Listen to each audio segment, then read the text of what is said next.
عزیز ساتھیوں، السلام علیکم ورحمۃ اللہ وبرکاتہ۔ آج میں آپ لوگوں کے سامنے دو صحابہ کی دوستی کو بیان کرنے جا رہا ہوں۔ دونوں صحابہ میں بہت ہی زبردست دوستی تھی، بہت ہی جگری یار تھے۔ ساتھ میں آنا، ساتھ میں کھانا، ساتھ میں رہنا، ساتھ میں بازار جانا، ایک طرح کے کپڑے پہننا، یعنی یہ بہت زبردست دوست تھے۔ جنگ احد میں جانے سے پہلے رات کے وقت میں ان دونوں صحابہ نے مشورہ کیا کہ ہمیں اللہ سے دعا کرنی چاہیے۔ چنانچہ دونوں دوستوں نے اللہ رب العزت سے دعا کی، مشورہ یہ کیا۔ حضرت سعد بن وقاص رضی اللہ تعالی عنہ تھے اور عبداللہ بن جحش رضی اللہ تعالی عنہ تھے۔ ان دونوں نے مشورہ کیا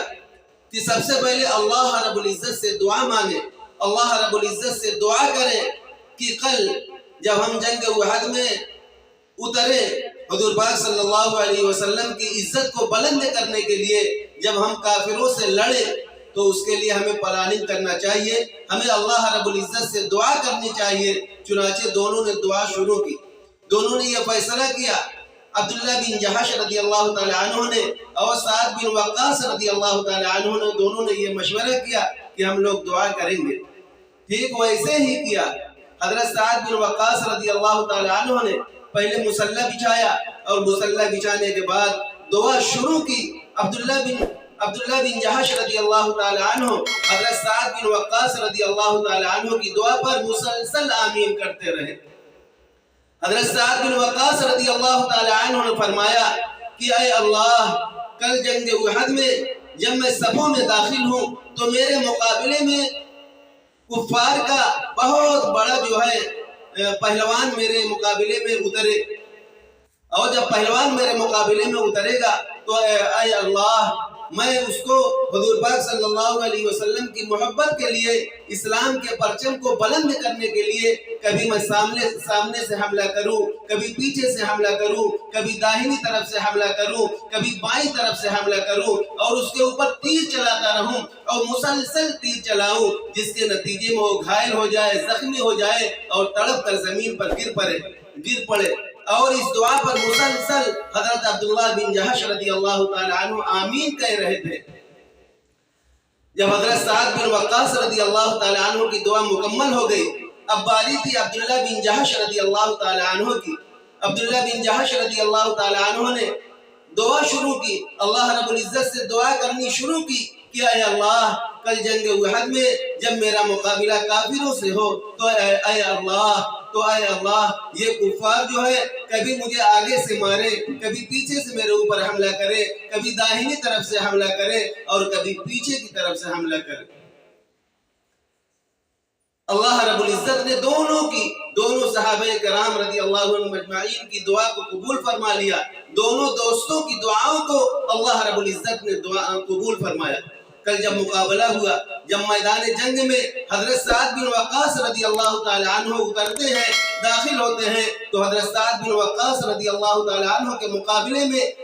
کفار کی طرف سے ایک بہت بڑا پہلوان آتا ہے۔ کہتے ہیں کہ اس پہلوان کی اتنی طاقت تھی، کم از کم 1000 آدمیوں کے برابر اس پہلوان کی طاقت تھی۔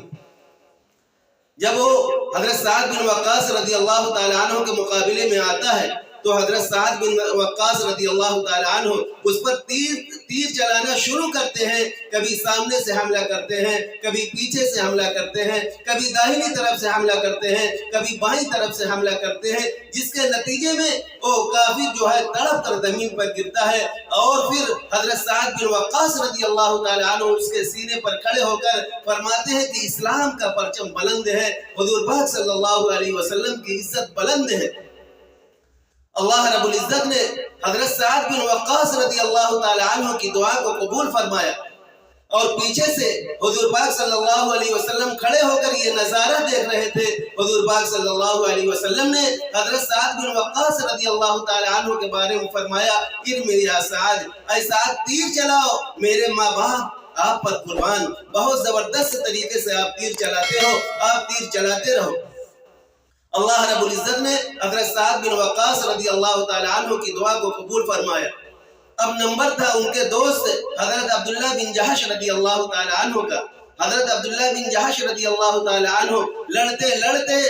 کافروں کے نرگے میں پہنچ جاتے ہیں، اور کفار جو ہے حضرت عبداللہ بن جہش رضی اللہ تعالی عنہ پر کبھی سامنے سے تیر چلاتے ہیں، کبھی پیچھے سے تیر چلاتے ہیں، کبھی داہنی طرف سے تیر چلاتے ہیں، کبھی بائیں طرف سے تیر چلاتے ہیں، جس کا نتیجہ یہ ہوتا ہے کہ حضرت عبداللہ بن جہش رضی اللہ تعالی عنہ شہید ہو کر گر جاتے ہیں۔ اور اسی پر وہ لوگ اکتفا نہیں کرتے ہیں، بلکہ حضرت عبداللہ بن جہش رضی اللہ تعالی عنہ کے 80 ٹکڑے کرتے ہیں، 80 ٹکڑے کرتے ہیں، اور جنگ کے خاتمے پر اپنے جگری یار کو ڈھونڈنے کے لیے حضرت سعد بن وقاص رضی اللہ تعالی عنہ میدان جنگ میں نکلتے ہیں، اور جب دیکھتے ہیں کہ میرا دوست حضرت عبداللہ بن جہش رضی اللہ تعالی عنہ کی یہ حالت ہو گئی، تو حضرت سعد بن وقاص رضی اللہ تعالی عنہ نے وہیں بیٹھ کر ایک جملہ کہا جو آج میری تقریر کا ماحصل ہے، جو میری تقریر کا لب لباب ہے۔ حضرت سعد بن وقاص رضی اللہ تعالیٰ عنہ فرمایا کہ حضور پاک صلی اللہ علیہ وسلم کی محبت میں دشمنوں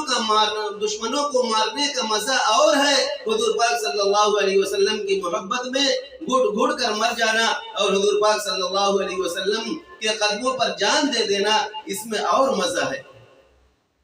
دوستو، کہنے کا مقصد یہ ہے کہ دیکھیے صحابہ کرام رضی اللہ عنہم اجمعین حضور پاک صلی اللہ علیہ وسلم سے کتنا عشق کرتے تھے، کتنی محبت کرتے تھے کہ حضور پاک صلی اللہ علیہ وسلم کے عشق اور محبت میں اپنے جان کی قربانی دے دیا کرتے تھے۔ اللہ رب العزت ہم سب کے قلوب میں حضور پاک صلی اللہ علیہ وسلم کی محبت کو رچا دو بسا۔